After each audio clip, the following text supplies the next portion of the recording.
te ha provocado, Germán? Ay, ay, ay, ay.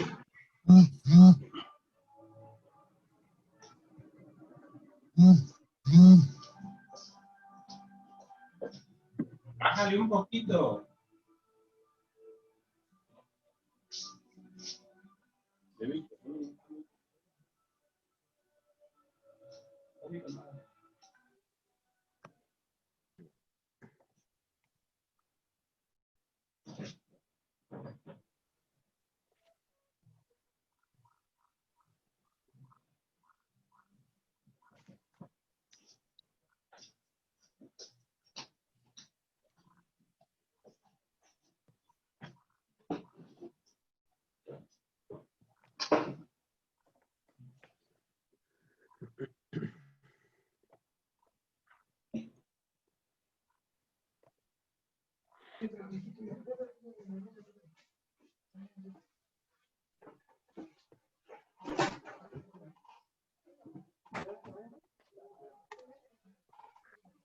Ahora sí, estamos iguales. Saludémonos, saludémonos. La luz se convierta.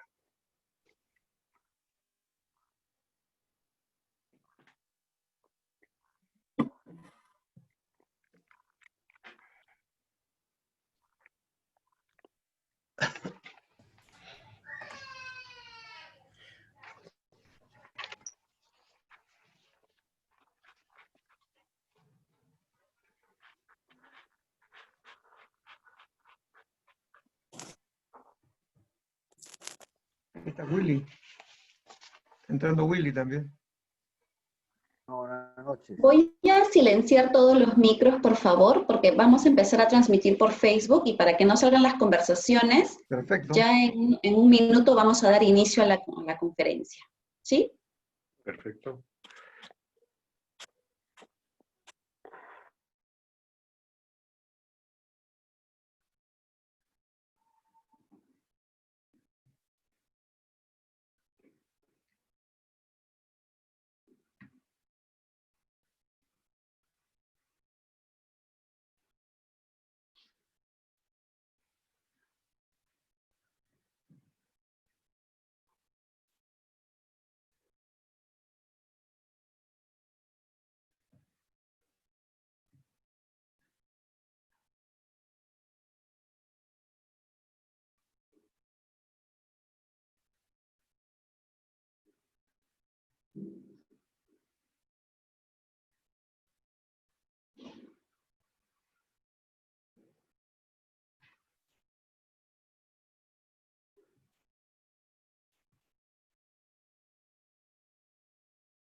Bien, vamos a dar inicio.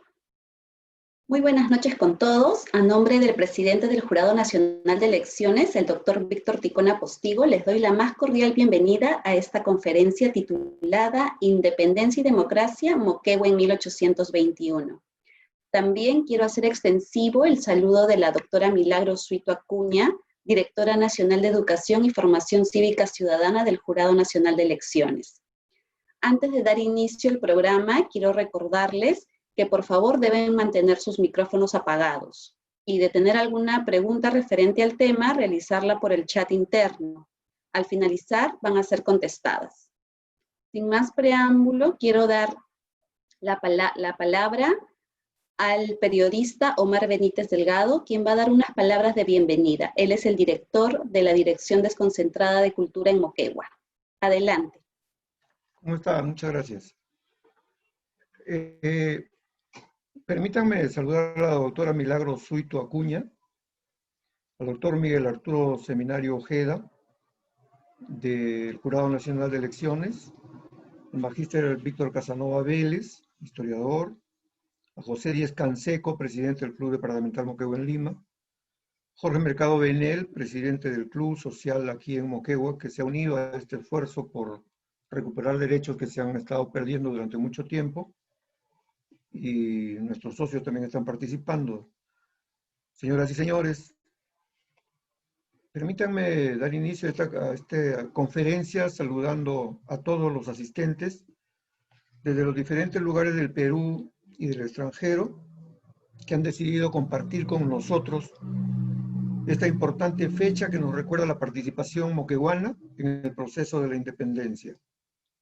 Pero debo precisar que cuando conversamos con el doctor Seminario sobre la posibilidad de hacer juntos esta conferencia, le solicité que nos permitan llevarla a cabo justamente el día de hoy, 24 de septiembre, en homenaje al 105 aniversario del nacimiento de nuestra poetisa Amparo Baluarte Cornejo, nacida, según reza su partida de nacimiento, el año 1915 en el Pago San José de Samegua, dice la partida, hoy distrito de Samegua.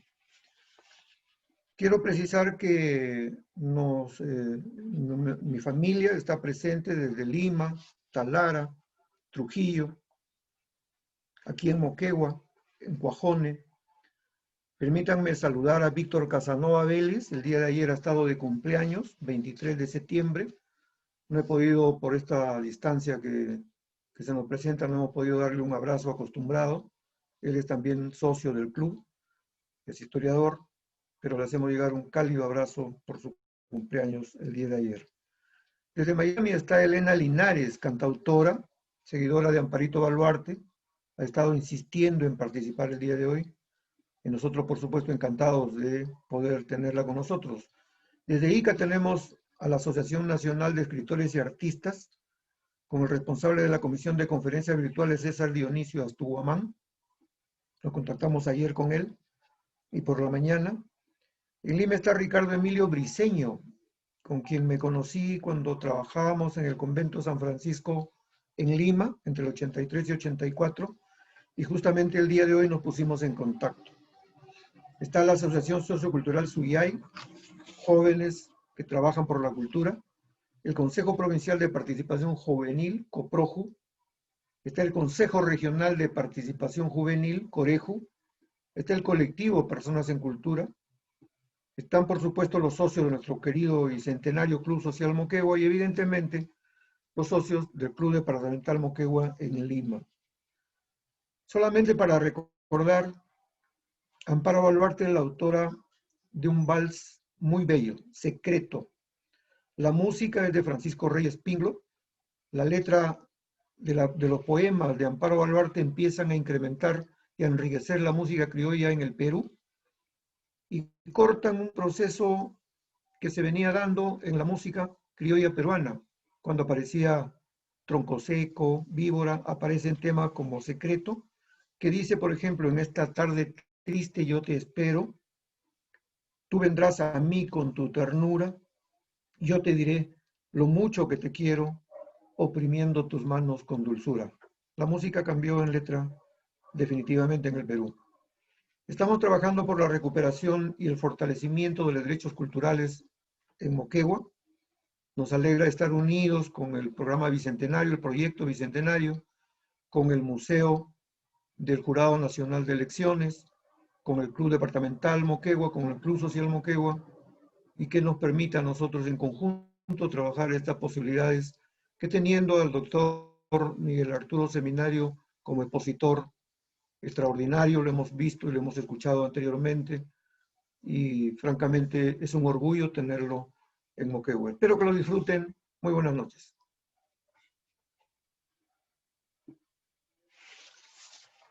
Muchas gracias. Ahora vamos a dar inicio a la ponencia Independencia y Democracia, Moquegua en 1821, a cargo del historiador Miguel Arturo Seminario Ojeda. Él es director del Museo Electoral y de la Democracia del Jurado Nacional de Elecciones. Adelante, señor Miguel. Muy buenas noches con todos los que están conectados en esta ocasión para compartir con todos nosotros esta lección de historia que ha protagonizado el pueblo moqueguano a comienzos del siglo XIX. Indudablemente que cuando decimos independencia y democracia, lo que queremos es establecer un punto de contacto en el que se va a desarrollar un análisis teniendo en cuenta dos categorías para el análisis socio-histórico: independencia y democracia.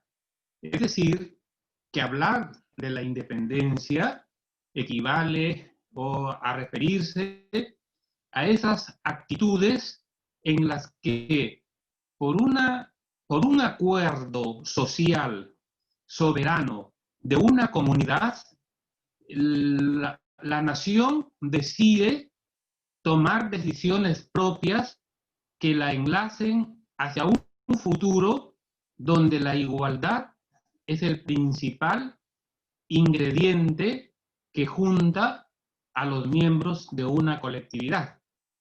Y cuando hablamos de la categoría para el análisis democracia, aquí nos estamos refiriendo a la voluntad que tienen los ciudadanos para delegar poder a quienes los van a representar como autoridades.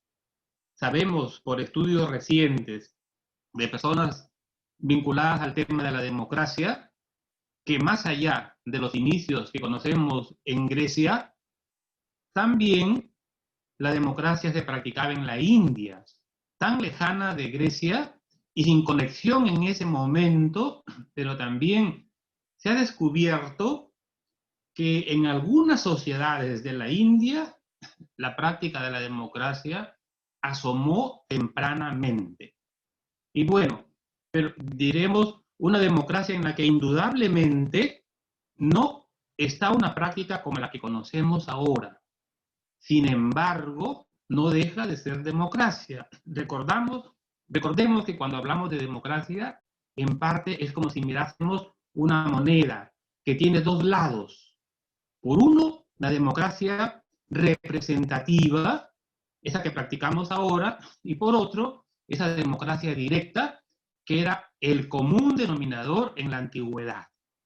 Y que a veces también la practicamos acá cuando tenemos que tomar decisiones y convocamos a esos cabildos en los que, a sesiones plenas abiertas, donde la voluntad de los ciudadanos se expresa mayoritariamente. Y hoy estamos aquí para desarrollar esta conferencia Independencia y Democracia, Moquegua en 1821, dentro de un plan de trabajo que ha sido programado por el Jurado Nacional de Elecciones a través de la Dirección Nacional de Educación y Formación Cívica Ciudadana, que dirige la doctora Milagros Suito Acuña, y que tiene el propósito de llegar de manera virtual con estas conferencias a todos los espacios peruanos. Ya se han hecho conferencias con respecto a la historia de la democracia en relación con la independencia en Piura, en Lambayeque, Cajamarca, Junín, Huancavelica, Ayacucho, y bueno, y ahora estamos en este universo del sur peruano, Moquegua, con la intención de acercarnos a ese espacio pues, que todos conocemos, Santa Catalina. De Moquegua es un mundo donde, bueno, ahí los peruanos se engarzaron a una región con una historia extraordinaria. Quizás son pocos los que, bueno, no sé el porcentaje de peruanos que conocen Moquegua, pero hoy día podemos conocer a Moquegua si nos proponemos, llegando a través de lo virtual, a través de las redes, a través de todo esto que nos acerca no solo a esa visión urbana de la ciudad de Moquegua, a los valles, a su gente y también a su historia. Hoy buscamos acercarnos a Moquegua a través de esta vinculación entre historia y democracia, porque el Jurado Nacional de Elecciones en esta programación pues parte de un esquema temporal, 1810-1809 hasta 1824, o sea, 15 años desde que se asoma la práctica de la democracia en este país hasta que se consolida la independencia en la batalla de Ayacucho. quizá la mayoría de los peruanos tienen en la memoria colectiva dos grandes batallas, Junín y Ayacucho. Pero como vamos a ver en el desarrollo de esta conferencia, hay otras batallas de tal magnitud como la de Junín y Ayacucho, pero que por esas circunstancias, a veces ajenas al propósito de quienes recrean la historia, solo se ha magnificado de tal manera las dos últimas que tienen que ver con el proceso de la finalización de la guerra entre los realistas y los patriotas. Veremos brevemente una idea general de lo que era Moquegua antes de la llegada de los españoles. Ahí cuando vemos ese movimiento, vemos la realidad de Moquegua con un universo de curacas, sabemos la relación con los coyaguas, con los lupacas, y bueno, y luego la presencia de los incas, que a través de gobernadores sientan el precepto de la dominación aquí en este espacio para imponer la lengua, ¿no? El culto al sol y luego el sistema económico. Igual sucede cuando vienen los hispanos, imponen la lengua española, la religión católica y un sistema económico donde se prioriza la minería y no la agricultura. Cada sociedad, cuando domina a las otras, desde la más remota antigüedad, impone sus patrones económicos, sociales, culturales, sus creencias. Pero a veces la resistencia de los dominados logra que prevalezca aquello que le es propio. Y eso ha ocurrido no solo con Arequipa, con Cusco, con Trujillo, con Cajamarca, sino también con Moquegua, con Piura, con Ica, y con todo ese mundo que tiene que ver con nuestra historia. De manera que vamos a estar pues tratando de conectarnos con la historia de Moquegua, ¿no? ¿Qué pasa después que vienen los hispanos? ¿Qué pasa después que están los hispanos aquí en 1532? Cuando se produce la conquista, ¿no?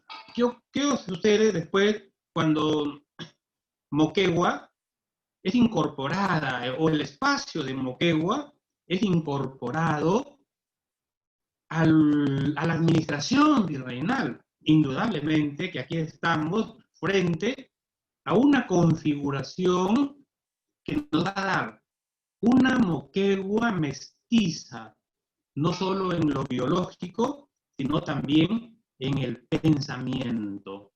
Esa Moquegua que tiene una especie de tinta indeleble, con un protagonismo a través de la historia, que no la deja en minusvalía frente al resto de regiones del país.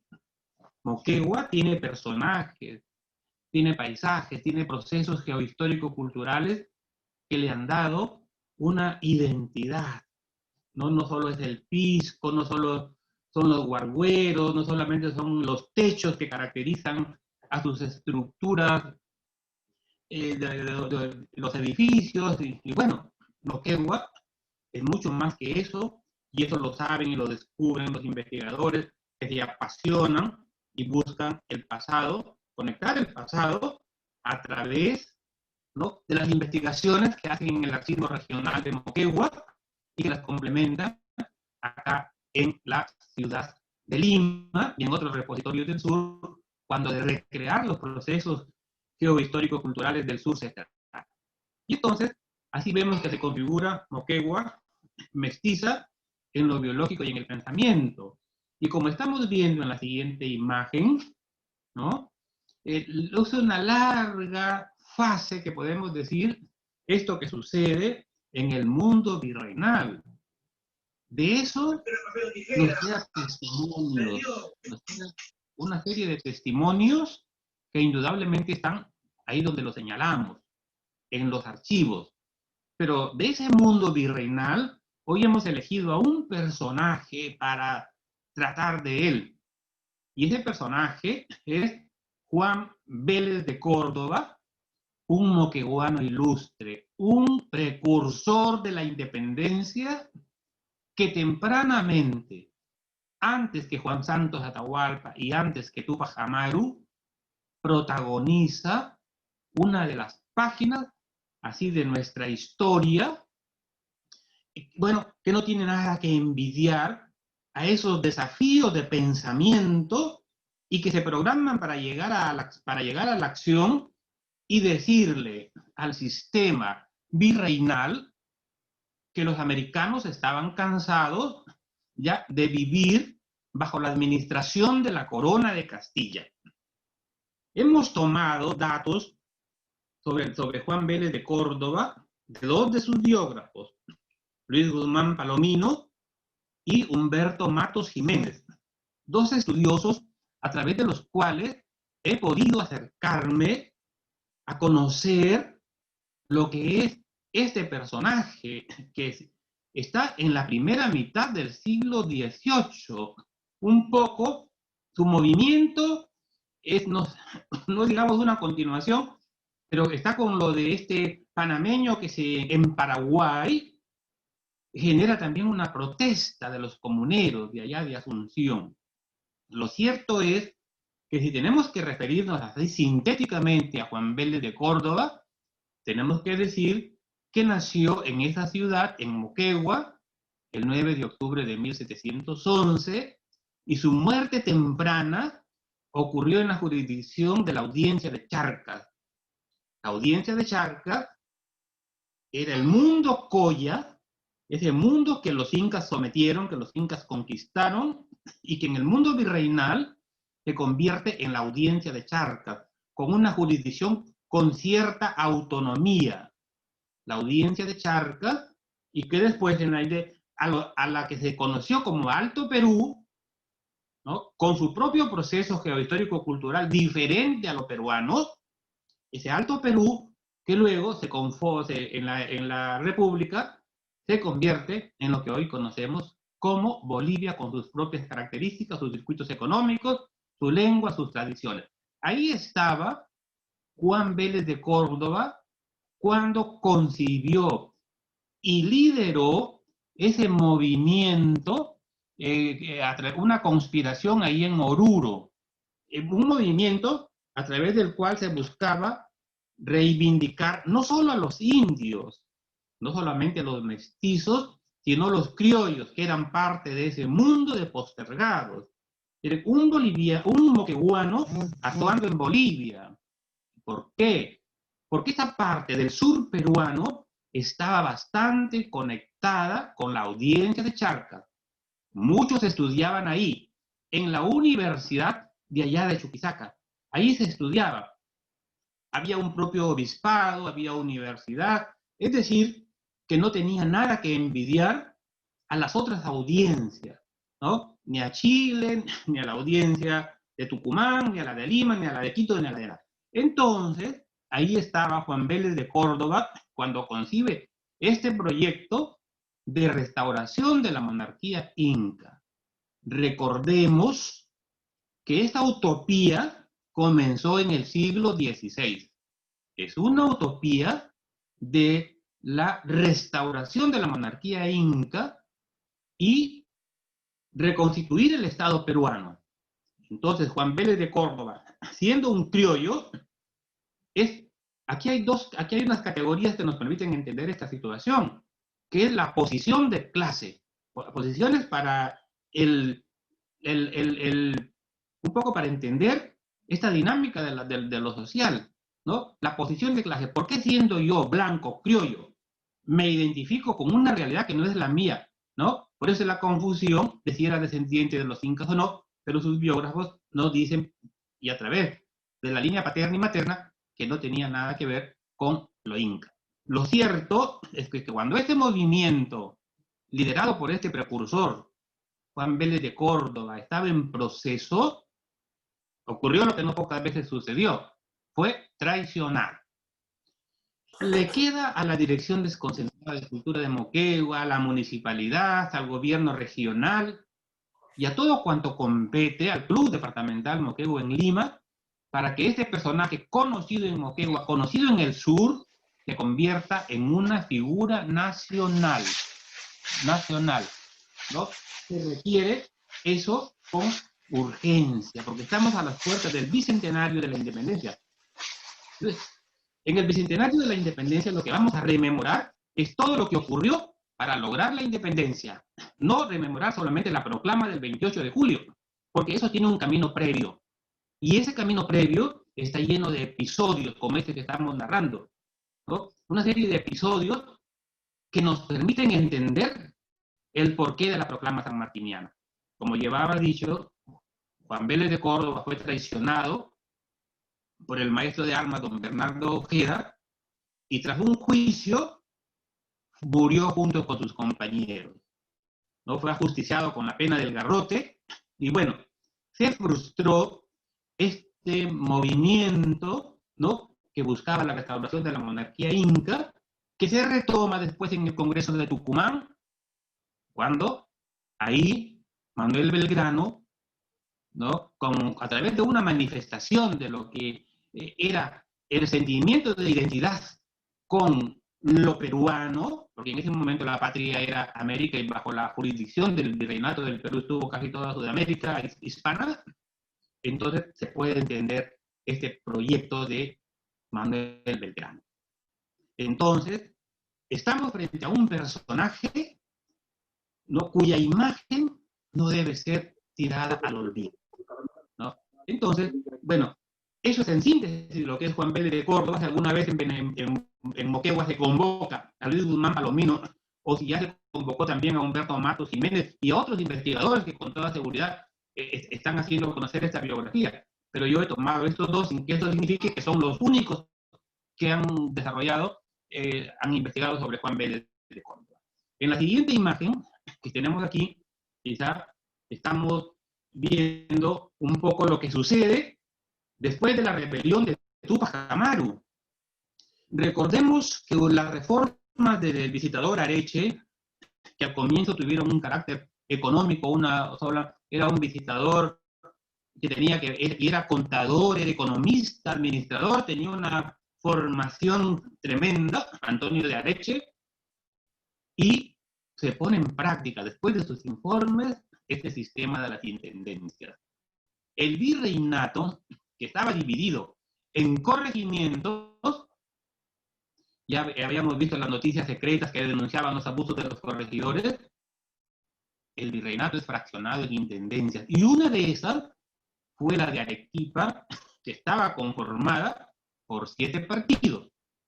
Uno de ellos, el de Moquegua, ¿no? Imagínense los límites del sur, los más australes, nos hacen ver pues, la permanencia, la presencia de Arica, de Tarapacá, en esta intendencia, como aparece en esa publicación que se hace en 1793 por obra de don Hipólito Unanue.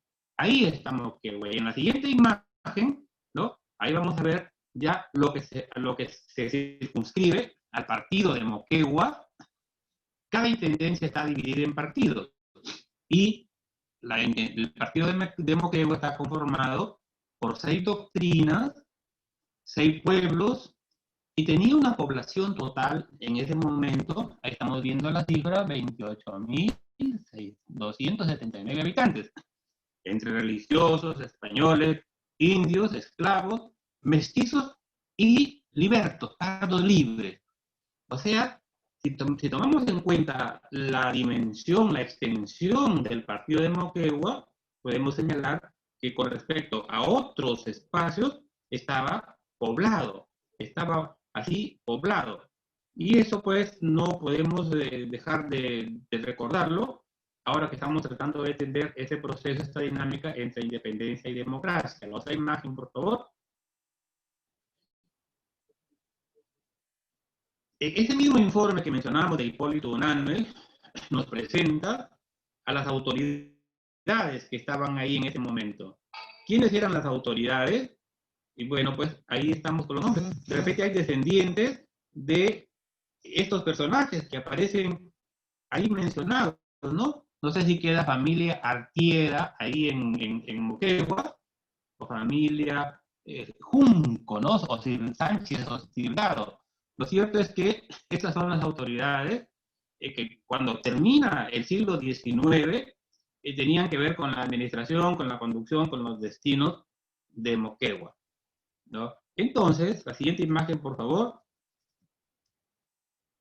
Ahí vemos otras autoridades de Moquegua, los que tenían que ver con el resguardo sobre todo, y la oficialidad que estaba ahí. Pues hay personajes como estos que estamos señalando aquí, ¿no? Ramírez, Barces, bueno, y entonces, todo esto lo menciono porque en algún momento sus descendientes se van a destacar, o van a tener que ver con el protagonismo ahí de la independencia en Moquegua. La siguiente imagen, por favor. Y bueno, pero aquí hay, en ese tiempo, en la segunda mitad del siglo XIX, hay un fenómeno al que yo lo conozco como la militarización de Moquegua. Perdón, la militarización del virreinato del Perú. Y de esta militarización no escapa Moquegua. Porque miren ustedes, alrededor de la mitad del siglo XVIII, tenemos el movimiento, la gran rebelión de Juan Santos Atahualpa. Y temiendo, y también se había protagonizado la rebelión de los caciques de los curacas de Huarochirí, 1750. Ya se advertía de parte de las autoridades hispanas lo que se vendía a continuación. Y empezó esa militarización del virreinato del Perú. Militarización de la que no escapó Moquegua, de ninguna manera escapó. Y ahí tenemos que Moquegua es militarizada con la creación de un regimiento de infantería, ¿no? Ahí está el regimiento de infantería de Moquegua, bueno, que se había creado en 1768, ¿no? Porque las recomendaciones de los virreyes eran esos, militarizar determinados espacios. Ya vimos la semana pasada cómo se militarizó extraordinariamente a Ayacucho, ¿no? Pero aquí el regimiento de infantería de Moquegua se crea en 1768 y miren, 630 plazas, o sea, 630, lo componen 630 personas, y miren toda la jerarquía que tiene, un coronel, un teniente coronel y un sargento mayor. O sea, se militariza la zona, y esto, pues, equivale un poco como a tener presente un mecanismo de control social para frenar cualquier intento de insubordinación. Y también se crea el Escuadrón de Dragones de Moquegua, ahí nomás un poco después del anterior. Ese Escuadrón de Dragones de Moquegua, también compuesto de 3 compañías con 150 plazas, y ahí estamos viendo que su comandante era el coronel don Manuel Artieda. Y sigue la militarización, porque en 1766 también se crea el Escuadrón de Caballería de Moquegua, o sea, con 150 plazas, ¿no? Y comandada por el coronel don Tiburcio de Mendoza. O sea que ahí estamos frente a una situación que tiene que ver con los comienzos de la segunda mitad del siglo XVIII y que se agudiza después de la gran rebelión de Tupac Amaru, porque esta militarización se fortalece y, como les señalé, es un poco como un mecanismo represivo para frenar ese impulso que ya se mostraba con ciertas evidencias que estaba orientado a la independencia de Perú. Por eso es que, si nos preguntamos ¿a qué obedeció la militarización de Moquegua?, ya tenemos la respuesta. Pero ¿qué más pasa en la segunda mitad del siglo XVIII? Ahí tenemos un capítulo que le podemos conocer como la formación de la conciencia de patria, ¿no? La formación de la conciencia de patria, en la que la sociedad amante del país tiene un peso extraordinario. Esa sociedad de amantes del país, que tiene un órgano de difusión que se llama el Mercurio Peruano. La sociedad amante del país es una réplica de la sociedad amante del país que se había creado en España, luego se crea la de México, después la de Cuba y la cuarta en crearse fue la de Lima, es la sociedad amante del país. ¿Qué buscaba la sociedad amante del país? Acercar la realidad nuestra a los connacionales, a los varones y a las mujeres que vivían en el virreinato.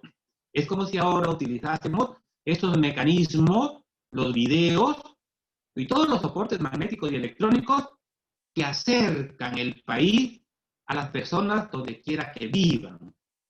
En ese momento no había televisión, no había radio, no había todo lo que hoy tenemos, pero sí había prensa escrita. Y en el Mercurio peruano se vende una descripción de todo lo que era el país. Ahí está la descripción de Moquegua. Podemos conocer una infinidad de detalles. Está Moquegua presente. Y los moqueguanos pudieron conocer la realidad histórica, social, geográfica, política, militar, religiosa de su espacio y de todo el país.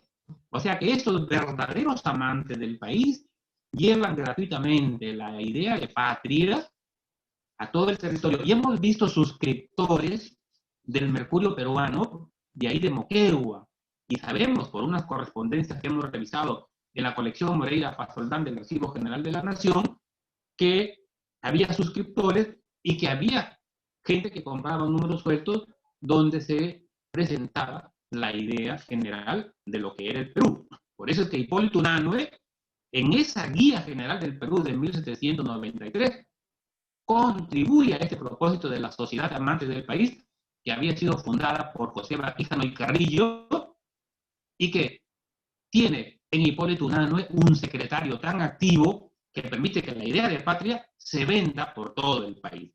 Ese es el papel de la sociedad amante del país.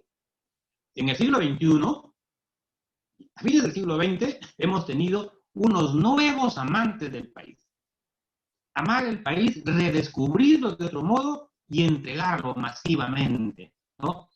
O no de manera consciente, como lo hicieron los hombres de la sociedad amante del país, pero tienen un propósito, hacer conocer el país.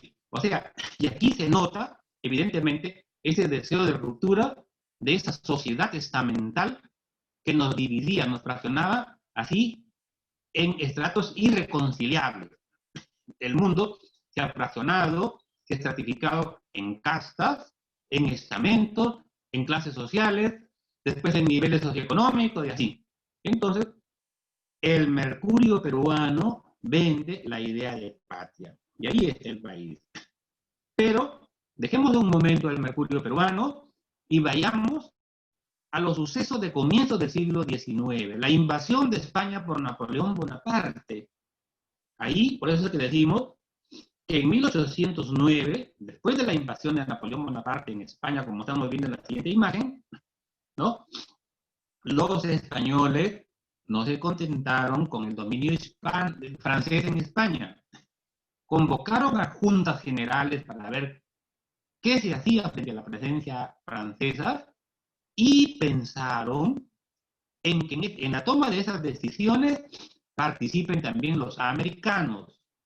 Y por eso comunican eso a los virreyes sobre el estado de las cosas allá en la península ibérica, sobre la prisión de la familia real y de la pretensión bonapartista, pues, de reinar ahí en España.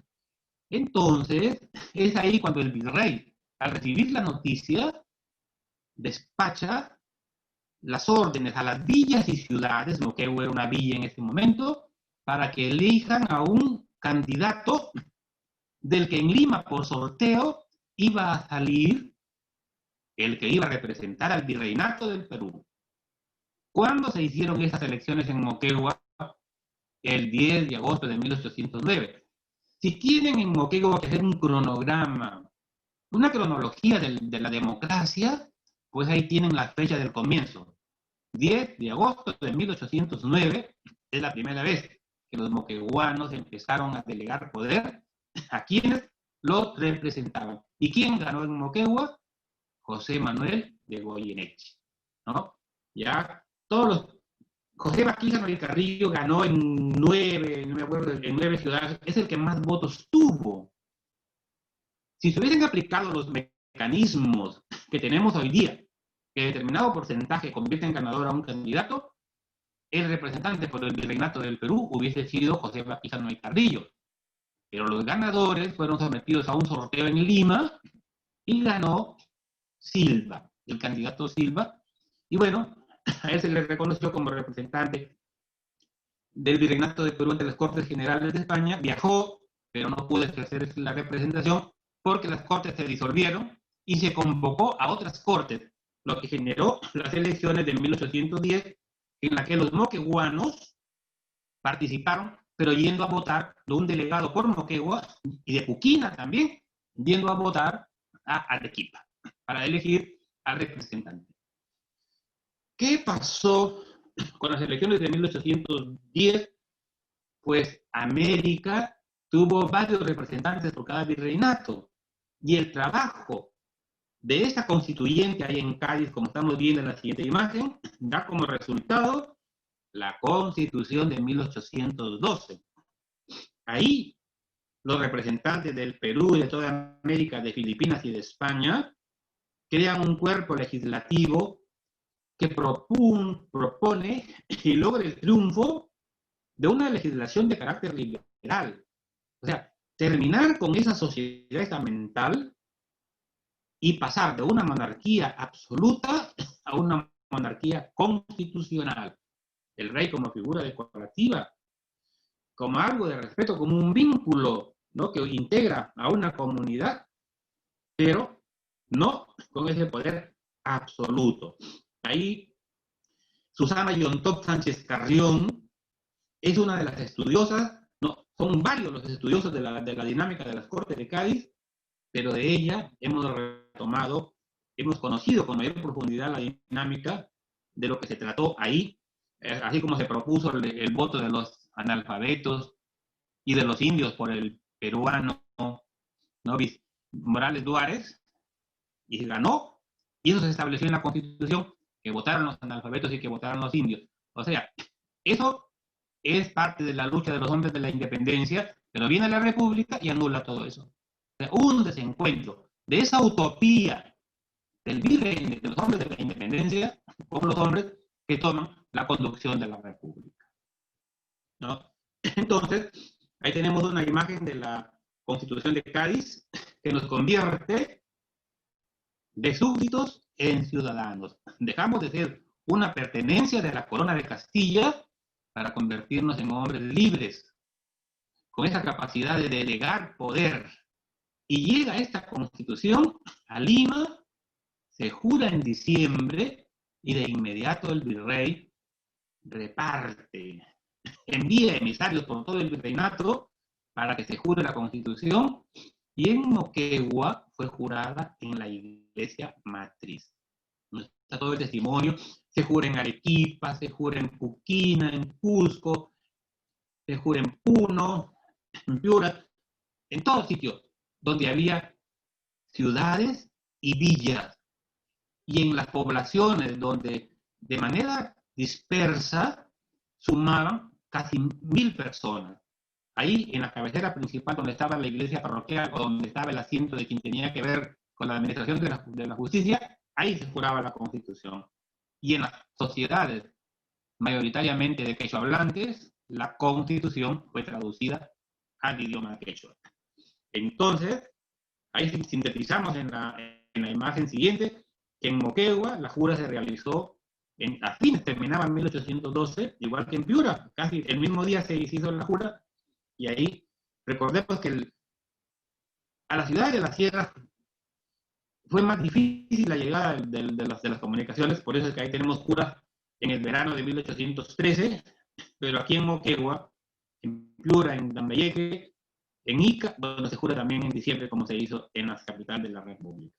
Lo cierto, si ahora miramos este instrumento legal que nos convierte de súbditos en ciudadanos y que nos motiva a actuar en democracia, se nos dirá, pero si las mujeres no votaban, caramba, en esa exclusión social que hoy día no asimilamos, que hoy día no aceptamos, a esa exclusión tenemos que entenderla como producto de los tiempos. No solo ocurrió en los dominios hispanos, en todo el mundo, la mujer tenía una semi-esclavitud social y una semi-esclavitud familiar de la que se libera solamente en la segunda mitad del siglo XX, ¿no? Y bueno, y resumiendo una frase de Teodoro Hampe, el historiador que también conoció parte del sur, ¿no? Ahí nos dijo, así textualmente, que la Constitución de Cádiz viajó al continente americano, llevando consigo la semilla de la libertad que germinó en los distintos procesos de independencia de los países del Nuevo Mundo. O sea, por eso es que establecemos esta relación entre independencia y democracia. ¿Ya? Aquí ese deseo de ser libres e independientes, que había comenzado en la segunda mitad del siglo XVIII y que se había gestado desde los primeros rechazos a la conquista en 1532 y en los años sucesivos, ahora pues tiene una fortaleza más. Esta presentación legal que nos convierte de súbditos en ciudadanos. Y aquí vemos en la siguiente imagen las primeras elecciones que se dan ahí para formar el Cabildo Constitucional en la Villa de Moquegua, ¿no? Un cabildo constitucional que obedece a diferentes mecanismos, porque en las ciudades y en las villas donde había cabildos, ¿quiénes estaban representados? Generalmente los criollos. Pero ahora, como la Constitución había reconocido ciudadanía a los indios, a los mestizos y a los negros libertos, todos tenían que estar representados en el cabildo. Y así, en todo el país, por eso cuando hemos revisado las actas, parte de ellas las ha publicado don Valentín Paniagua en este libro sobre la democracia representativa en el Perú, de 1808 a 1800, los comienzos a la constituyente de 1822 y la constitución de 1823, y en los años siguientes, ahí vemos parte de las elecciones de estos procesos. Y nos damos cuenta pues, que realmente se cumplió con esto, porque hay cabildantes y hay alcaldes indígenas, y bueno, que están ahí presentes, porque ya es un cabildo constitucional, o sea, un cabildo mixto. Pero miren lo que pasó, ahí estamos viendo en Puquina, yo ya he mencionado Puquina, ¿no? Lo que pasó en Puquina en 1813, ahí lo tenemos en la siguiente imagen. En Puquina, ahí se protagonizan los primeros conflictos electorales en Moquegua, otra fecha para recordar, y también en agosto. El 15 de agosto de 1813, después que se anunciaron las elecciones en Puquina, y el párroco había levantado un censo y había logrado determinar que la mayoría era india, de ahí la población era india, los criollos y los españoles, que buscaban mantener el cabildo tradicional y rechazar el constitucional, que no podían, porque la constitución, ¿no?, prevalecía frente a los deseos individuales. Y si 3/4 partes de la población eran indios, por lógica, la mayoría de las autoridades iban a ser nativas. Entonces, ¿qué pasó? 19 vecinos entre españoles y criollos no estuvieron de acuerdo con eso y trataron de boicotear las elecciones. ¿La razón cuál era? No aceptar ese nuevo orden social que nos había convertido de súbditos en ciudadanos e incluso denunciaron que había un agitador moviendo la voluntad de la gente de Puquina. Pero ganó la mayoría india y las autoridades a partir de ese momento en Puquina eran de raíz nativa. Entonces, en el fondo creo que la minoría hispano-criolla temía que se desarrollara, que se protagonizara una especie de guerra de castas y terminar muertos. Pero sin embargo, pese a que apelaron a las autoridades de Arequipa, de donde estaba la dependencia mayor con respecto a Moquegua, ahí en Arequipa no los apoyaron y les recordaron lo que mencioné al comienzo, que siendo ciudadanos los indios, podían ser elegidos alcaldes y someterse a lo que decidía la mayoría, y así fue. Al año siguiente, vemos que en 1814 y 1815, la rebelión de Pumacahua encendió al sur peruano. Se proyectó en el Cusco, en lo que hoy es Puno, Arequipa, Tacna, Moquegua, Y cuando leemos, porque la proyección sobre Moquegua, sobre Puquina, es evidente. Y se nos dice que Moquegua proclamó la independencia en 1814 tras el levantamiento de Pumacahua. Bueno, no hemos encontrado todavía ninguna fuente primaria que nos permita un poco constatar, verificar esta situación, pero se reitera, si leemos por internet, estaba yo buscando más evidencia sobre este asunto cuando empezó el tema de la pandemia. Ya no pude ir ni al Archivo General de la Nación ni a la Biblioteca Nacional, donde sí he podido ver otros detalles sobre la historia de Moquegua en la independencia, pero se nos dice ahora que la independencia se proclamó el 9 de noviembre de 1814, ¿no? Pues estamos en los meses de la rebelión de Tupac Amaru, y que en 1823 ese deseo de ruptura se manifestó nuevamente, y también en 1825, después de la batalla de Ayacucho. Pero si miremos como una reflexión a través de la siguiente imagen, cuando nos preguntamos si la independencia de los peruanos fue un acto de conciencia, aspirábamos a ser libres, ¿qué habían hecho los sanmartinianos en Moquegua, en Arequipa, en Tacna, en Cusco, desde Tumbes hasta Tarapacá?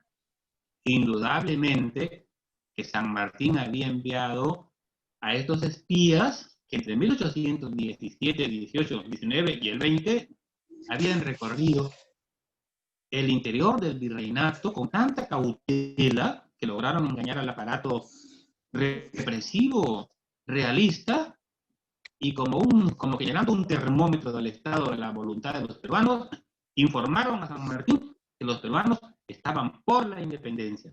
Pero como aquí estaba el núcleo de la fuerza realista que salía a combatir al resto de las Américas, era imposible por ese momento generar un movimiento como los que sí se veían en los países vecinos. Y bueno, es probable que la logia Lautaro, así como actuó en Lima, en Lambayeque y en otros lugares, es probable que estos amigos de la logia Lautaro, que era una logia patriótica, también hayan cursado cartas, correspondencia con los patriotas de Moquegua, ¿no? Hace poco escuchábamos una conferencia de Margarita Guerra Martinieri. Ahí tenemos el acta de la independencia de Lima. Justo fue el 15 de julio de este año que se hizo la conferencia de la presidenta de la Academia Nacional de la Historia y sintetizó la expresión de la voluntad de los peruanos con respecto a la independencia en las actas que se levantan en cada localidad. Dijo que esas declaraciones, porque la independencia obedece a un proceso, la declaración de parte del ayuntamiento, de parte de la municipalidad, así una cosa formal, luego la proclamación, que es un acto festivo, popular, con intervención de la mayoría o de todos los que acuden al llamado, ¿no? La proclamación, así como se dice en Lima. La declaración en Lima fue el 15 de julio de 1821, la proclamación fue el 28 de julio, y luego el acto solemne de la jura, que en Lima fue al día siguiente, donde las personas se comprometen a defender eso que han aceptado, la declaración y proclamación de la independencia. Sobre Moquegua, como estamos viendo ahí en la imagen siguiente, se sabe, ¿no?, por una carta del general San Martín a Torretagle, le dice que el sur ya había determinado su voluntad por la independencia. Le detalla, habla de la comprensión de la intendencia de Arequipa, de la intendencia de Tarma, de Ica y de todos los lugares donde se había declarado ya la independencia. Buscaba persuadir a Torretagle, que estaba en la frontera entre patriota y realista, busca persuadirlo diciéndole: todos estos lugares ya son independientes, usted ya no puede luchar contra la corriente. Presentando lo que ocurría en el sur, ahí tenemos que Torretagle pues acepta la decisión de la patria. Bueno, se proclama la independencia, sabemos algunos pormenores, pero hay una reacción realista. Vemos ahí la siguiente imagen, ¿no? Una reacción realista que desesperadamente, por no aceptar que la guerra ya no tenía sentido, prosiguen. La conferencia de Miraflores, el armisticio, la conferencia de Punchauca, no logró convencerlo de que ya el Perú iba a ser libre y que la América era libre. Continuó la guerra. Por eso San Martín, reconociendo la voluntad de los peruanos, el 28 de julio, ¿qué dijo? Así respetuoso de la voluntad popular, ¿no? Que proclamaba la independencia por la voluntad general de los pueblos. No dijo yo, José de San Martín, proclamo que el Perú es libre e independiente, ¿no? Esa actitud de respeto que manifiesta el arquetipo de la libertad y la independencia de América, al decirnos que el Perú era libre por la voluntad general de los pueblos, y habiendo agotado todos los mecanismos persuasivos con los jefes realistas, pues dijo que si la guerra iba a continuar, era una guerra justa y que Dios la defendía. Esa es la síntesis de la interpretación de la proclama. Bueno, se concibe luego la campaña de intermedios, que ahí estamos viendo en la siguiente imagen, a Rudecindo Alvarado. No podemos entrar en detalle por falta de tiempo, pero el 19 de enero se produce la batalla de Torata, que junto con la batalla de Moquegua equivalen a reveses de los patriotas. Por eso les decía, quizá, como estas dos batallas grandes, protagonizadas ahí en territorio moqueguano, ¿no?, se convirtieron en derrotas, es que fueron opacadas en la memoria colectiva por Junín y Ayacucho como victorias, ¿no? En esta batalla de Torata del 19 de enero de 1823, ahí vemos a Rudecindo Alvarado, un argentino, que se enfrenta al ejército realista, que estaba comandado por el brigadier Jerónimo Valdés. Bueno, fue la derrota independentista, ¿no? El desarrollo de toda la batalla de Torata es digno de una conferencia, tanto como la de la batalla de Moquegua, 2 días después, que ahí, pues, hay en las inmediaciones de la villa de Moquegua, ¿no? Ahí el ejército sigue comandado por Rudecindo Alvarado, un desastre completo para los patriotas, ¿no? Los realistas estaban al mando de José Canterac, que es mejor, bueno, no mencionar los detalles, las represalias de este militar español, ¿es cierto? Porque de los 4.300 hombres que habían salido de Lima, retornó menos de la mitad. Por eso les decía, estas batallas, que son tremendas, que son pues sucesos extraordinarios dentro de la historia nacional, no son conocidos, ni en la secundaria quizás ni los mencionan. Todo se limita a Junín y Ayacucho y nos hemos olvidado de otros combates, nos hemos olvidado de lo que ocurrió en Changuillo, Nazca y Yacarí, de lo que ocurrió en otros espacios, porque todo se ha priorizado con Junín y Ayacucho. Por eso no es todo lo que se vio. Por eso esta campaña de intermedios que estamos viendo ahí, que fracasó pues con estas derrotas de Torata y Moquegua, y que imagínense también generó esta sátira burlesca en una copla por parte de los realistas. Congresito, hoy estábamos en 1823, estaba funcionando el Congreso. Congresito, ¿cómo estamos con el Tristras de Moquegua? De aquí a Lima hay una legua. ¿Te vas? ¿Te vienes? Nos vamos. O sea, los realistas estaban con una actitud de triunfo, ¿no? Al saber que los patriotas habían sido derrotados. Ya San Martín no estaba en el Perú, bueno, todavía no llegaba a Bolívar, pero aquí tenemos, así en síntesis, lo que fue.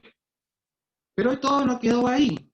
Los moqueguanos no solo están presentes en Torata y en Moquegua. Aquí vemos que en el Archivo General de la Nación hay un registro de cómo los moqueguanos contribuyen con animales, con alimentos, como estamos viendo en la imagen, ¿no? Hierba, con aperos, ropa, y incluso con la plata de las iglesias. Los curas, ¿no?, dan o en préstamo o en donativo la plata de las iglesias para que sea fundida, pagar al ejército, comprar armamento, pagarle a la oficialidad y a los soldados. Moquegua, hay una relación de las contribuciones de Moquegua ahí en el Archivo General de la Nación. Hoy hubiese querido presentar todo ese detalle, pero ya fue imposible por las circunstancias que ustedes conocen. La patria no se ha olvidado de Moquegua. Hay un reconocimiento a la patria. No sé cuántos han ido al Panteón Nacional de los Próceres y han visto las imágenes que están ahí. Un reconocimiento por todo lo que hizo el país, ¿no? Ahí, la fachada del Panteón Nacional de los Próceres, en el Parque Universitario, ¿no? Ahí estamos viendo esa fachada, miren ustedes, ahí está Tupac Amaru, y Micaela Bastidas ahí en la parte frontal, y encima está la imagen de la patria, en la siguiente imagen, ¿no? Está la imagen de la patria. ¿Quiénes están ahí? Bueno, no todos los que deberían estar, indudablemente, pero ahí están los restos de un gran moqueguano. Indudablemente que no hace falta que mencione su nombre, porque ustedes saben que es el mariscal don Domingo Nieto Márquez, ¿no? Domingo Nieto Márquez, a quien por ley 12177 se le declaró, o se le reconoció como prócer de la independencia nacional, disponiéndose que sus restos se trasladasen al Panteón Nacional de los Próceres. Bueno, yo los veo siempre, por una razón. Soy el secretario general del Centro de Estudios Históricos Militares del Perú, del actual Consejo Directivo, y soy numerario de esa institución, y siempre estoy en el Panteón Nacional de los Próceres por una u otra razón. De modo que sé quiénes están ahí, y bueno, y siempre diciendo que no están todos los que deberían estar. Pero ahí está don Domingo Nieto Márquez. Invito a todos los moqueguanos que viven en Lima, y a los que vengan alguna vez cuando pase esta situación de pandemia, que visiten el Panteón Nacional de los Próceres y se acerquen, vean, ¿no? Estén en contacto cercano con los restos de este gran hombre que apostó por la independencia nacional, y quién sabe si hubiese vivido más años, qué más hubiese hecho. Pero no es el único. Miren ustedes aquí, en la siguiente, ¿no? Hay unos moqueguanos quizás no conocidos, pero cuyas hojas de servicios están en el Archivo Histórico Militar del Centro de Estudios Históricos Militares. Ahí tenemos las hojas de servicios de Eleuterio Aramburú, de Manuel Valderrama, de José Encina, de Narciso Tudela y de otros, ¿no? De otros que están ahí y que, bueno, los estamos viendo constantemente en el archivo del Centro de Estudios Históricos Militares. Pues hay una manera de acercarse, conocer, saber. Invito a los estudiosos moqueguanos que se interesen por ese proceso de la independencia del 2 de mayo y de la guerra con Chile, que visiten, que como investigadores se acerquen al archivo del Centro de Estudios Históricos Militares en Paseo Colón 50, que van a conocer parte de la historia de la patria, y también en el archivo del Jurado Nacional de Elecciones van a conocer gran parte de la historia de la democracia en el país, si se interesan, o en el universo particular de Moquegua, porque el archivo del Jurado Nacional de Elecciones también tiene una documentación histórica valiosa que permite recrear el proceso de la independencia y el proceso de fortalecimiento de la democracia. Y miren lo siguiente, ahí en esa tremenda placa que hay en el centro, en el Panteón Nacional de los Próceres, en una placa donde el país se sintetiza el reconocimiento que hace el país a los protagonistas de su independencia, aparecen mencionadas la batalla de Moquegua, ¿no? Del 24 de mayo de 1821, que no la mencioné aquí hace un momento, las que ya mencioné de Toratas y de Moquegua, del 19 y 21 de enero de 1823. Una placa tremenda por sus dimensiones, ¿no? Uno llega y es más grande la placa del tamaño de una persona. Pero ahí están. No se ha querido, se ha buscado no omitir los nombres de ciudades, de acciones, de todo lo que tiene que ver con este proceso de la independencia del país. Y seguimos viendo ahí que hay reconocimientos a Moquegua. Desde 1823 ya se reconoció a Moquegua y su participación patriótica, elevando a la villa de Moquegua a la categoría de ciudad. Y ya en 1828 se le reconoce como benemérita a la patria. Y al pueblo de Torata, que es el escenario de la batalla, pues se le dio la categoría de villa. Bueno, la ley que ya mencionamos, entonces, ya pasado este proceso, como estamos viendo en la siguiente imagen, ya el Perú lucha por consolidar la democracia a través de los procesos electorales que se habían visto en 1822, hasta el Congreso Constituyente, que da la Constitución de 1823. Empezamos en plena era republicana a apostar por un mundo democrático en el que nos van a inspirar valores de igualdad, de libertad, de inclusión, de tolerancia, que indudablemente esta historia de la democracia ha tenido muchas luces, pero también muchas sombras. Eso es cierto. Pero aquí estamos, fortaleciendo a esa democracia, confiando en los ciudadanos y las ciudadanas, confiando en los jóvenes, confiando en los mayores y en todo aquello que nos va a permitir vivir firmes y felices por la unión de todos los peruanos. Nuestra gratitud para los próceres de la independencia y para los principales protagonistas, porque sabemos que todos valoramos y reconocemos lo que hicieron. Y Moquegua, como señalé al comienzo, no se quedó atrás.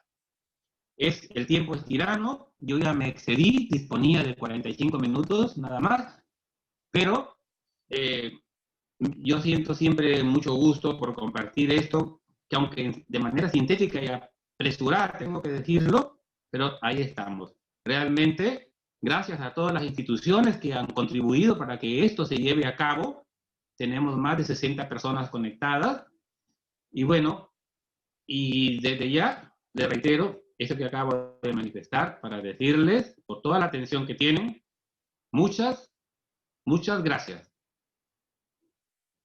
Muchas gracias, señor Seminario, por la ponencia. A continuación, tenemos los comentarios de la exposición a cargo del magíster Víctor Casanova Vélez.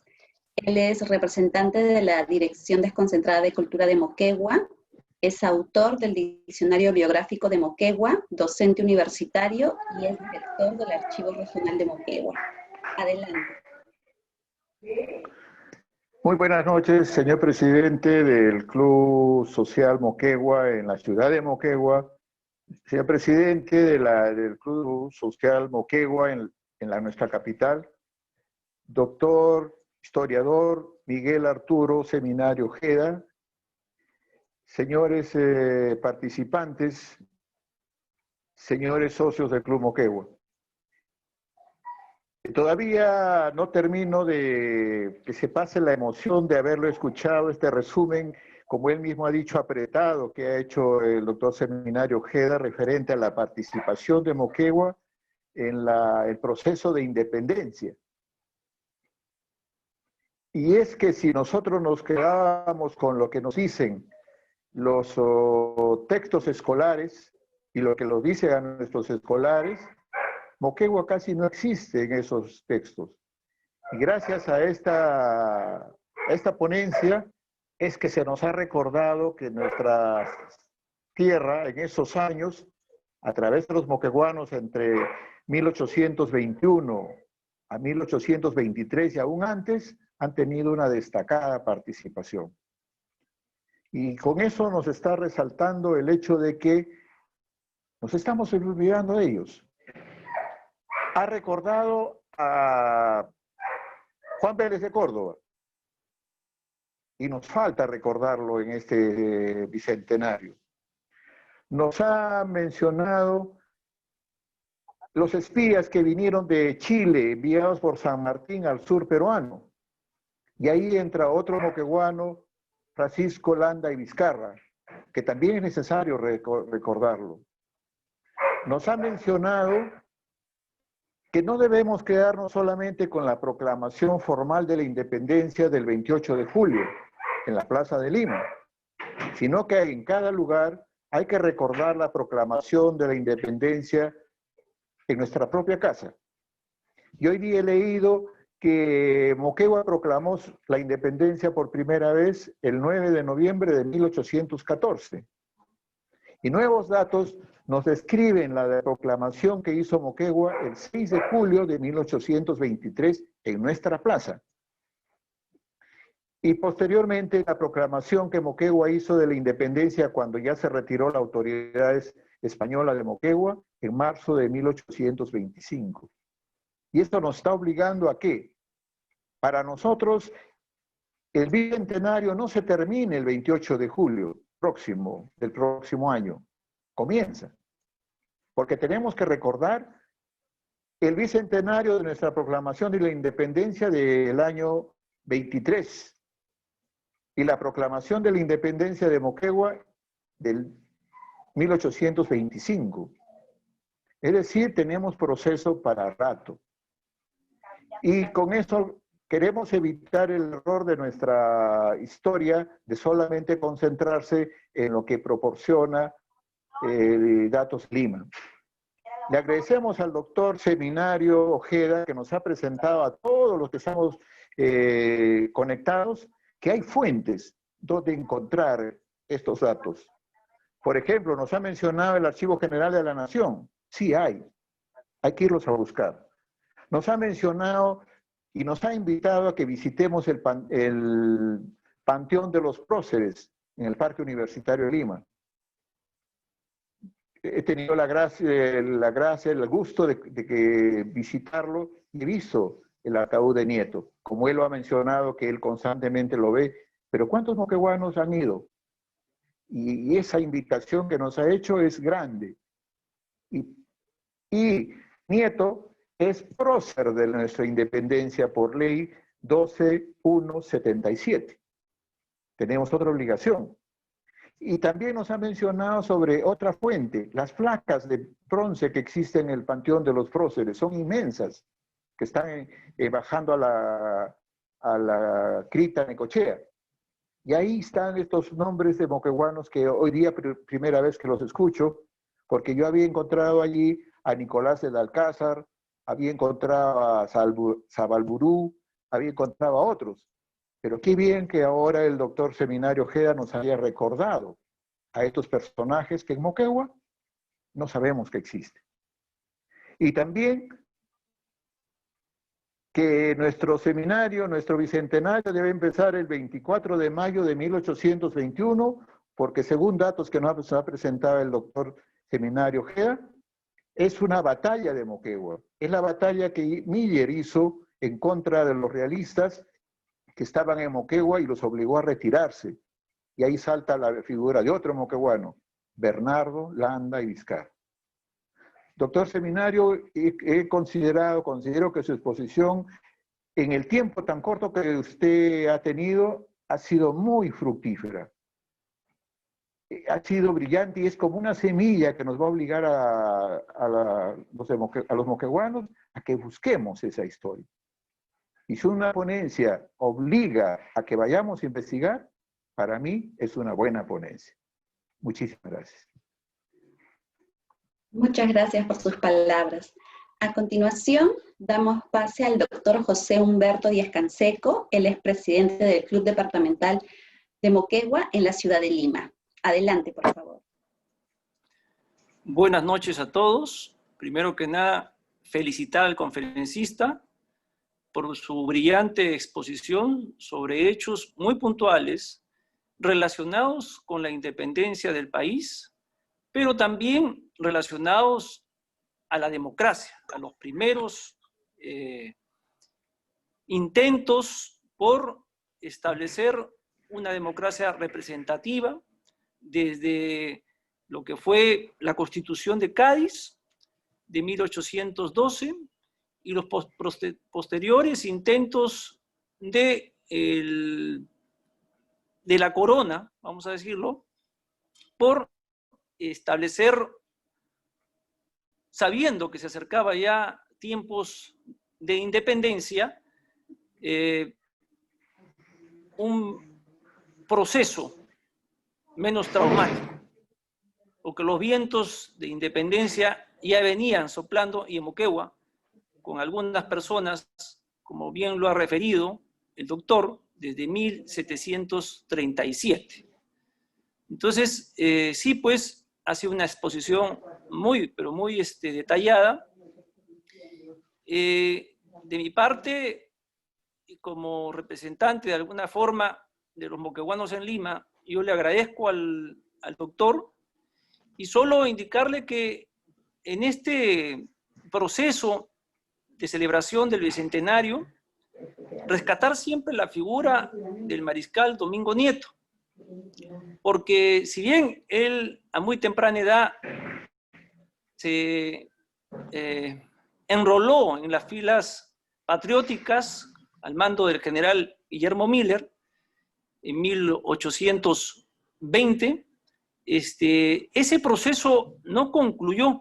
Como hemos visto, la guerra de la independencia continuó hasta 1823 y obviamente el proceso de la República fue también muy difícil, y en ese proceso estuvo presente el mariscal Domingo Nieto, ¿no? Si bien es cierto, él ha sido declarado prócer, pero no se le ha dado el valor histórico para consolidar la democracia y el sistema republicano. Entonces eso sería una buena manera de recordar al quien también llamaron el Quijote de la Ley, por esa responsabilidad ante la autoridad legítima de respaldarlo y tenerlo siempre protegido de los intentos que lamentablemente sucedieron después de nuestra independencia. No quiero dilatar más. También hay una persona que debemos reconocer, ¿no? Usted lo ha indicado, Bernardo o Bernardino Landa y Vizcarra. Si bien él tuvo una participación un tanto desfavorable en 1814 con el develamiento de la rebelión de Pumacahua, pero se reivindica cuando llega el general Miller a través de su hermano. Él se enrola en las fuerzas patrióticas y es un gran combatiente, ¿no? Y en 1823 fallece, es fusilado por las fuerzas realistas porque es capturado en la batalla de Moquegua, intermedios, ¿no? Y a él no se le ha dado un homenaje como debe ser, porque luchó en varias batallas y en muchas de ellas fue victorioso. Entonces ese es otro moqueguano que también hay que rescatar y ponerlo en valor. Muchas gracias, doctor Seminario, por su conferencia, que nos ha ilustrado un poco más sobre cómo ha sido la participación de Moquegua en esa gesta libertaria y en ese lugar que tiene en la historia. Muchas gracias. Muchas gracias. Bien, a continuación vamos a dar respuesta a una pregunta que se hizo en el chat. Esta viene desde Trujillo y la pregunta dice: ¿existen ciudades que manifiestan haber dado el primer grito de independencia del Perú? Allí en Moquegua, un 9 de noviembre de 1814. En Trujillo, el 29 de diciembre de 1820. Proclama su acto de independencia en acto público en la Plaza de Armas en esa ciudad. ¿Qué puede decir que el general don José de San Martín oficializó los hechos libertarios de emancipación de los pueblos peruanos del yugo español? Señor Seminario. Sí, claro. Las manifestaciones de independencia, tal como se fueron sucediendo en el Perú, también aparecen detalladas en una placa que está en el Panteón Nacional de los Próceres y que se ha develado el año 2019. Hay una relación cronológica que incluye desde el grito libertario que se da en Tacna en 1811, ahí están con los sucesos, los acontecimientos, lo que pasa en el Cusco, lo que sucede en Cangallo, y así otros pueblos del interior peruano que tenían esas manifestaciones por la libertad y por la independencia. Indudablemente que en esta relación no escapa Ica, Nazca y todos los pueblos de la jurisdicción iqueña y también Huancavelica, así como Huancayo, Tarmas, Cerro de Pasco y otros lugares del centro y del sur donde las proclamas de la independencia son antes de diciembre de 1820. Indudablemente que en la intendencia de Trujillo hay una decisión manifiesta, porque en enero de 1821, San Martín, en una carta de respuesta a Torretagle, le dice que ya más de 100 pueblos de la Intendencia de Trujillo era un territorio que abarcaba desde Tumbes hasta casi el río Santa, y a costa, sierra y selva, ¿no? Decimos la Intendencia de Trujillo, que no es lo mismo que la ciudad de Trujillo, que es otra cosa. En esa intendencia, el primer pueblo, hasta donde se tiene memoria, que proclama la independencia, es Lambayeque, el 27 de diciembre de 1820.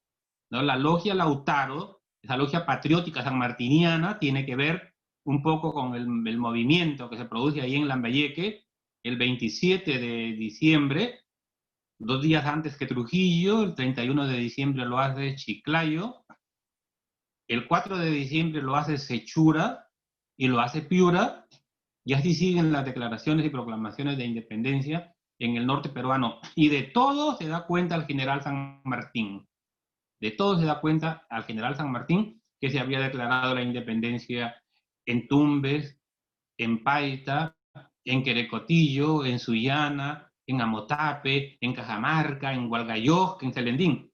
De todo esto se da cuenta el general San Martín. O sea, por eso es que dije que cuando proclama la independencia nacional, ahí dice que lo hace por la voluntad general de todos los peruanos. O sea, con una actitud de respeto a lo que había acontecido acá de 10 años atrás. Porque Supe, por ejemplo, hizo la declaración de independencia el 5 de abril de 1819. Hay un registro, y esa placa que mencioné es también una evidencia, resultado de una investigación histórica que permite decir a los peruanos por qué el general José de San Martín sintetizó en esa proclama lo que había pasado en el Perú hasta antes del 28 de julio de 1821. Muchas gracias. Tenemos 2 preguntas más. Una es, ¿cuál es la diferencia entre declaración, proclamación y jura de la independencia? ¿Es lo mismo? No, no es lo mismo, es parte de un proceso. La declaración es un acto jurídico que compete al ayuntamiento, a la municipalidad. El municipio declara la independencia, declara que como representante del municipio, ¿no?, están de acuerdo con la independencia. Acto seguido, el mismo día o 2 días después, se convoca a todo el pueblo. La proclamación es una fiesta popular, es un acto de júbilo mayoritario y no solamente para los cabildantes. Los cabildantes, el ayuntamiento en pleno declara. El pueblo, se hace la proclamación para el pueblo, como ocurrió el 28 de julio de 1821, fue una fiesta popular. Mientras lo uno es formal, la declaración, la proclamación es popular. Y la jura equivale al compromiso solemne con una misa te deum de sostener y defender la causa de la libertad. Por eso es que no podemos hablar de independencia de un determinado lugar si no tenemos en cuenta la declaración, la proclamación y la jura. 3 momentos vinculados a ese deseo de ser libres e independientes. Muchas gracias. Finalmente, tenemos una última pregunta que dice, cuando indica que los indios o indígenas de la zona fueron a participar como autoridades, ¿se puede saber si algún indígena llegó a ser elegido democráticamente como autoridad? Indudablemente, ¿no? Por eso les dije que las actas que publicó don Valentín Paniagua Corazao en ese libro, Los orígenes de la democracia representativa en el Perú, más las que se conservan en el Archivo General de la Nación y en la Biblioteca Nacional, nos acercan a esos momentos en que, como consecuencia de la Constitución de Cádiz, empezamos a despojarnos del despotismo y a considerar aquello que legalmente se había establecido, que eran ciudadanos, los varones de 25 años, al margen de la lengua, el color, la creencia, porque son los blancos, los indios, los mestizos, los criollos, y los negros de libertos. Y ahí hay evidencias, por eso es que en el Jurado Nacional de Elecciones tenemos una exposición temática que se llama Indígenas y Poder, y hemos podido acopiar la información donde aparece la relación de los nombres de estos primeros protagonistas de la inclusión social. Hay muchas mujeres que participan en la independencia, en cada lugar. Cuando hemos recogido nombres y evidencias, los hemos presentado, ¿no? El momento inicial de la independencia del Perú, pues hoy día puede tener diferentes miradas, cuestionadoras, críticas, pero al pasado hay que entenderlo y hay que mirarlo tal como fue, comprenderlo y valorarlo. Ok, gracias. Bien, ahora tenemos las palabras finales a cargo del señor Jorge Mercado Benel. Él es presidente del Club Social Moquegua en la ciudad de Moquegua. Adelante.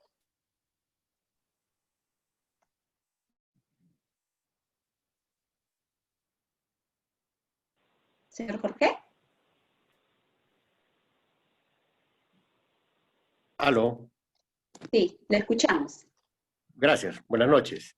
Doctora Milagro Suito Acuña, Directora Nacional de Educación y Formación Cívica Ciudadana del Jurado Nacional de Elecciones. Doctor Miguel Arturo Seminario, Director del Museo del Jurado Nacional de Elecciones. Periodista Omar Benítez Delgado, Director de la Dirección Desconcentrada de Cultura de Moquegua, socio y directivo de nuestra institución. Señor José Díaz Canseco, Presidente del Club Departamental Moquegua Lima.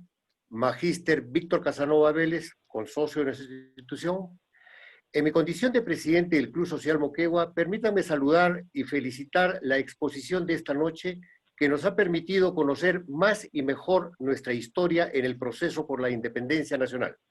Justamente en este año que también el Club Social Moquegua celebra un centenario de fundación en el año 1920. Yo quisiera rescatar y rendir honor esta noche a quien consideramos el primer precursor de la independencia del Perú, el moqueguano Juan Vélez de Córdoba, levantado en favor de la libertad en julio de 1739, es decir, 41 años antes que Túpac Amaru. Juan Vélez de Córdoba fue ejecutado por luchar a favor de una causa que aún no crecía en el interior del país. Y aquí, en nuestro club, lo valoramos con respeto y con el cariño que le debemos a quien ofrendió su vida por la causa libertaria. También me satisface oír en la conferencia el nombre de un antepasado mío, el coronel de dragones Manuel Modesto de la Artieda, en el cual tengo bastante información y dispuesto a poderlo compartir para todos. Saludar a los participantes de distintas partes del Perú, en especial a los moqueguanos y moqueguanas que desde donde están se han unido a esta conferencia. Esperamos realizar más actividades juntos por el desarrollo cultural de nuestra querida Moquegua. Muchas gracias y muy buenas noches.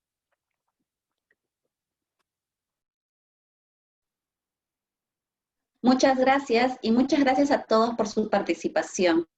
Esperemos podamos contar con su presencia para próximas actividades, para invitarlos a visitar el Museo Virtual del Museo Electoral y de la Democracia. Lo pueden hacer desde la página web del Jurado Nacional de Elecciones. Muchas gracias a todos. Buenas noches.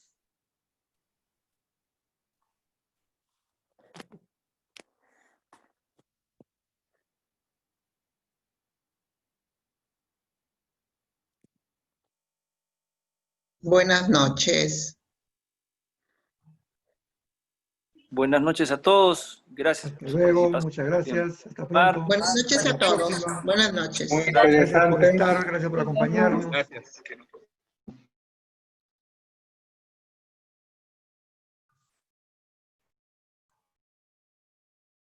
Viceministra, convocamos a 6 alcaldes. Gracias a todos, gracias. Tenemos problemas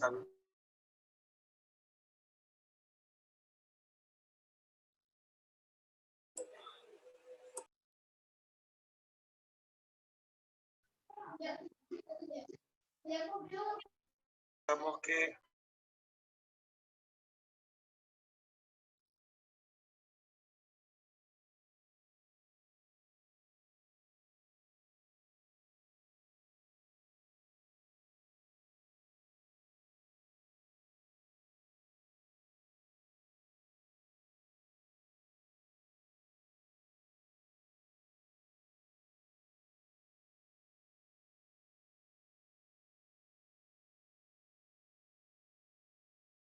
Julio, director de tránsito, dijo que incluso las bandas criminales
Mauricio, Listo, sí. Ya quítame, estamos los tres.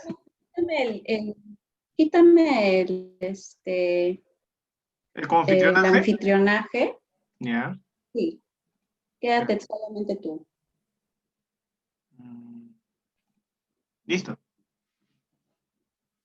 Ya, ahora ahí abajo donde aparecen los participantes, hay una opción que dice silenciar a todos. Sí. Sí. Ya, y hay una opción que te da para que ellos no vuelvan a activar su micro. No, están ¿Te las tres sale esa puntitas. opción? Tengo silenciar al entrar, silenciar al entrar, permitir a los participantes No, reactivar su... Hay un botón que dice silenciar todos. Sí, sí, yo lo estaba usando Sin ahora, entrar para la a los gente. tres puntos. Sí, sí, lo estaba Ya, usando. dale silenciar. ¿Ya? Dale silenciar a todos y te sale dos opciones. Ya silencié todo, ya te silencié. Ya, lo que quiero es que le des la opción, hay dos opciones. ¿Ya? Una que es que puedan activar de nuevo su micro, si no ¿Ya? me equivoco, te pregunta. Sí, que le pongas un Dale que check. no. Hace un rato Dale hice que eso, le puse que no. Le vuelvo a poner, está con la flecha, está con la flecha. Pero O yo le pude saco. activar mi micro. Se Entonces le supone que saco. con eso yo ya no puedo activar. Ya lo voy a sacar, voy a reintentar, ya ahí voy. ¿Ya? Ya listo, a ver, ¿puedes activar? No. Entonces, y ahora sí, te voy a solicitar el reactivamiento. ¿Te llegó? Ahí está. Activa, Carly, ya puedes activar. Espérame. El señor seminario sí lo he podido reactivar. Te estoy mandando, pero no me acepta.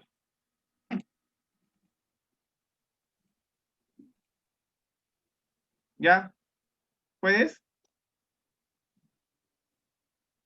Te lo vuelvo a mandar, ¿ah? Porque el señor seminario sí lo activaba.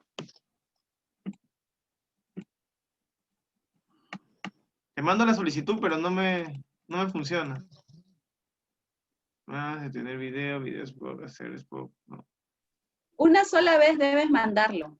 Ya. Debes mandarlo una sola vez porque si no acá, si lo aplastas varias veces, acá me salen las ventanas un montón y no me dejas dar la opción. Ya, te ha salido varias. Ya. Ajá.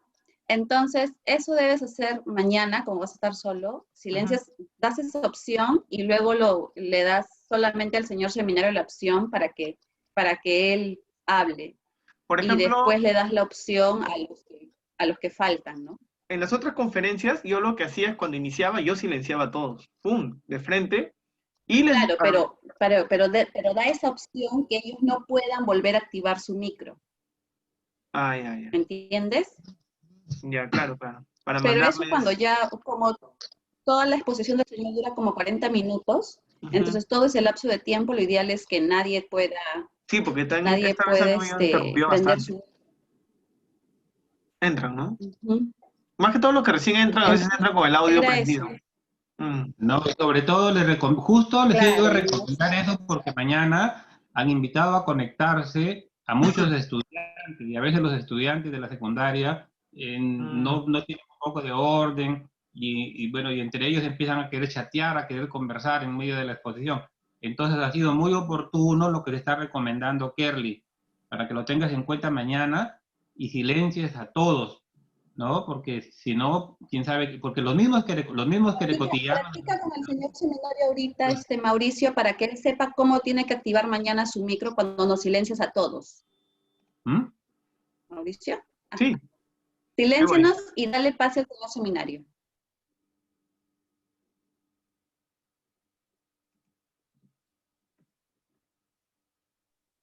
Ya está.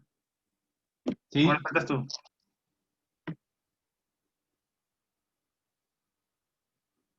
¿No te llega? Se demora, creo, tu internet, Carlia. Sí. Ya. No quería que me des a mí, sino que quería probar que le das a él solo y yo cómo me quedo, ¿no? Sin poder hablar. Tú sí no puedes, no, si no te doy no puedes, claro. Claro.